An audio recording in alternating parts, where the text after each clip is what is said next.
ശിഹാബ്ദങ്ങൾ നിങ്ങൾ അറിയണം.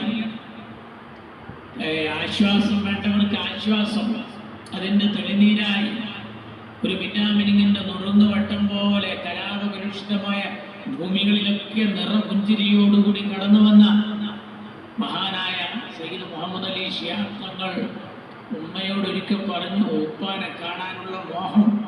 ഹൈദരാബാദ് ആക്ഷൻ കാലത്ത് ജയിലിൽ കിടക്കുന്ന പൂക്കോയ തങ്ങളെ കാണാൻ കാര്യസ്ഥന്റെ കൂടെ ബീത്താത്ത പറഞ്ഞേക്കുന്ന രംഗമുണ്ട് സഹോദരന്മാർ.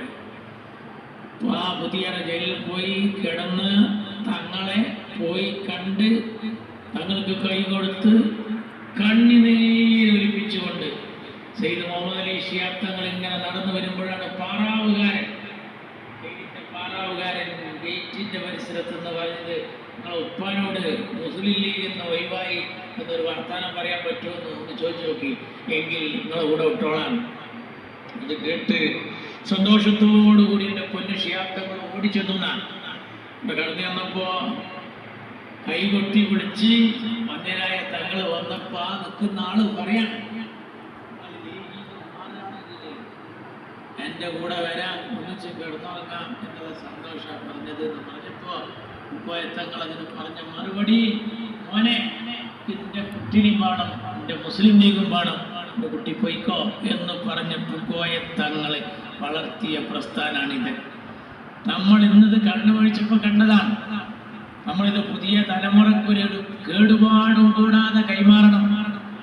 ചാപ്പനങ്ങാടി ബാപ്പു മുസ്ലിയാർ വെള്ളിരോമത്താടിയുള്ള മഞ്ഞുതുള്ളിയുടെ വിശുദ്ധിയുള്ള മഹാനായ തങ്ങൾ, റബ്ബേ ഈ മുസ്ലിം ലീഗിനെ ഖിയാമത്ത് നാൾ വരെ ഒരു പോറലുമേൽപ്പിക്കാതെ നീ നിലനിർത്തേണമേ എന്ന് ദുആ ചെയ്യുമ്പോൾ പതിനായിരക്കണക്കിന് ജനങ്ങൾ ആമീൻ പറയുന്ന സന്ദർഭം.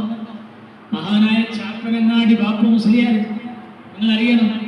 അതുപോലെ തന്നെ മഹാനായ കണ്ണിയത്ത് ഉസ്താദ് യാ വദൂദ് യാ വദൂദ് യാ ദൽ അർശിൽ മജീദ് സി കോയക്കുട്ടി മുസ്ലിയാർ, എന്നാൽ അദ്ദേഹത്തിന്റെ മകനോടൊത്തൊരു പരിപാടിയിൽ പങ്കെടുത്തപ്പോൾ ഞാനിത് ഓർക്കുകയുണ്ടായി.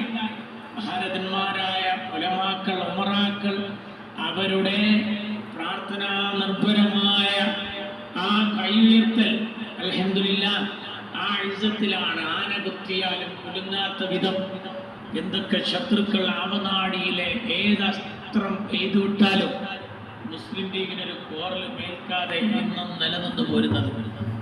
ഇതിന്റെ പിന്നിലൊരു വലിയ കഥയുണ്ട്, ത്യാഗത്തിന്റെ കഥയാണ്.